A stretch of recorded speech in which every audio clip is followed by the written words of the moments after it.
جب اولاد ہونے کا وقت ہوتا ہے تو ماں کے لیے بہت تکلیف دہ لمحہ ہوتا ہے. جیسے بی بی مریم نے کہا تھا یا لیتنی مت قبل ھذا وکنت نسیا منسیا، اے کاش میں اس سے پہلے مر گئی ہوتی. تو ماں کے لیے وہ ایسی ہی کیفیت ہوتی ہے. تو علماء نے لکھا کہ جب کسی عورت کو لیبر پینز ہوں، بچے کی ڈلیوری کا وقت قریب ہو، تو اس وقت میں اس کو ایک تو کلمہ پڑھنا چاہیے اور دوسرا یہ دعا مانگنی چاہیے یا اللہ میرے لیے آسانی فرما. یہ ایسی مجرب دعا ہے کہ جو بچی اس وقت میں یہ دعا پڑھتی ہے اللہ کی مدد اترتی ہے، اللہ تعالیٰ آسان فرما دیتے ہیں. اب جب بچے کی ولادت ہوئی تو سب سے پہلی چیز ہے بشارت، خوشخبری. چنانچہ یہ بشارت دینا اللہ رب العزت کا خلق ہے، آپ کا عمل ہے. وہ کیسے؟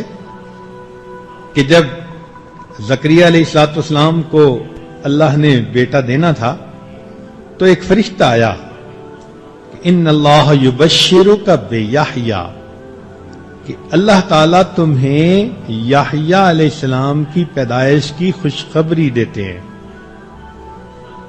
چنانچہ امام طبرانی رحمت اللہ علیہ نے ابن عباس سے روایت کی، بڑی عجیب حدیث ہے کہ نبی علیہ السلام نے ارشاد فرمایا کہ جب کسی کے ہاں بیٹی پیدا ہوتی ہے تو ایک فرشتہ آ کر کہتا ہے ایک کمزور جان سے ایک کمزور جان پیدا ہو گئی.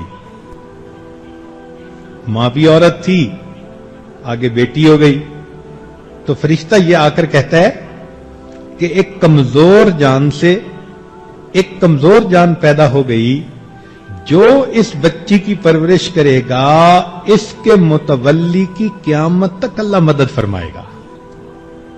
تو بیٹی کی پیدائش پر فرشتہ یہ الفاظ کہتا ہے.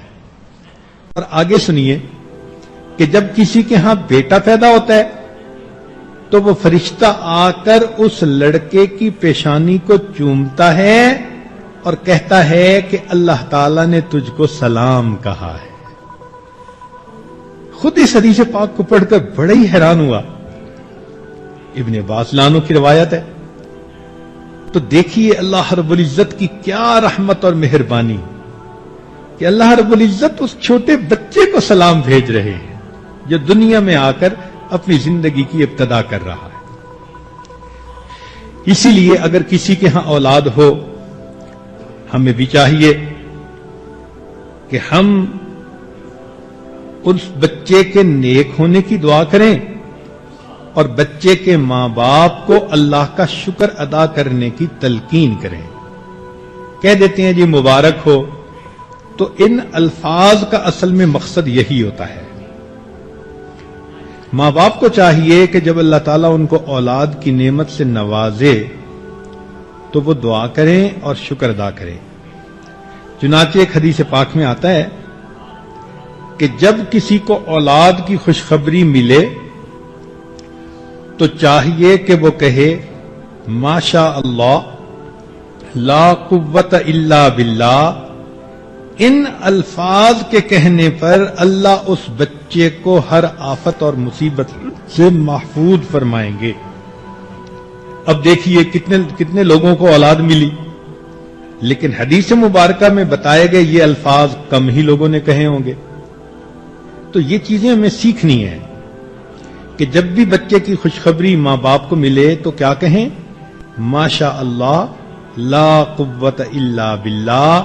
ان الفاظ کے کہنے پر اللہ تعالیٰ اس بچے کو شیطان کے حملوں سے ہمیشہ محفوظ فرمائیں گے.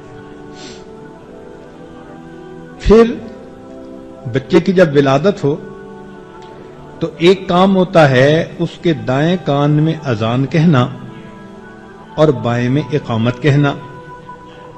حدیث مبارکہ میں ہے کہ سیدہ فاطمہ الزہرا رضی اللہ تعالی عنہا کے ہاں جب حسن رضی اللہ عنہ کی ولادت ہوئی تو بچے کو نبی علیہ السلام کی خدمت میں پیش کیا گیا نبی علیہ الصلوۃ والسلام نے اس کے دائیں کان میں اذان کہی، بائیں میں اقامت،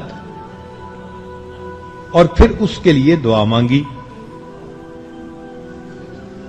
یہ اذان اور اقامت کہنے میں حکمت یہ ہے کہ بچے کے دل و دماغ میں سب سے پہلے عظمت الہی کا پیغام پہنچے۔ شاہ ولی اللہ محمد دہلوی رحمۃ اللہ فرماتے ہیں کہ ایک حکمت اس میں یہ بھی ہے کہ چونکہ اذان کے الفاظ سن کر شیطان بھاگ جاتا ہے، حدیث پاک سے ثابت ہے، تو جب بچے کے کان میں اذان کہی جاتی ہے تو بچہ اس شیطان سے محفوظ ہو جاتا ہے اور شیطان اس سے دور بھاگ جاتا ہے۔ پھر ایک کام کرنا ہوتا ہے جو سنت ہے کہ تحنیک کرنا۔ تحنیک یہ ہے کہ اسماء رضی اللہ تعالی عنہا ہجرت کر کے جب مدینہ طیبہ پہنچیں تو وہ اس وقت حاملہ تھیں۔ قباء کے مقام پر پہنچی تو ان کے ہاں بیٹا ہوا جس کا نام انہوں نے عبداللہ رکھا، اور یہ بچہ عبداللہ ابن زبیر کہلایا۔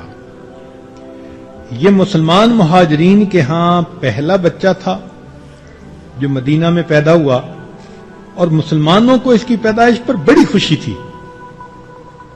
وہ اس لیے کہ یہود یہ کہتے تھے کہ ان مسلمانوں نے اپنے پرانے دین کو چھوڑ دیا، اب ان کی آگے نسل ہی نہیں چلے گی۔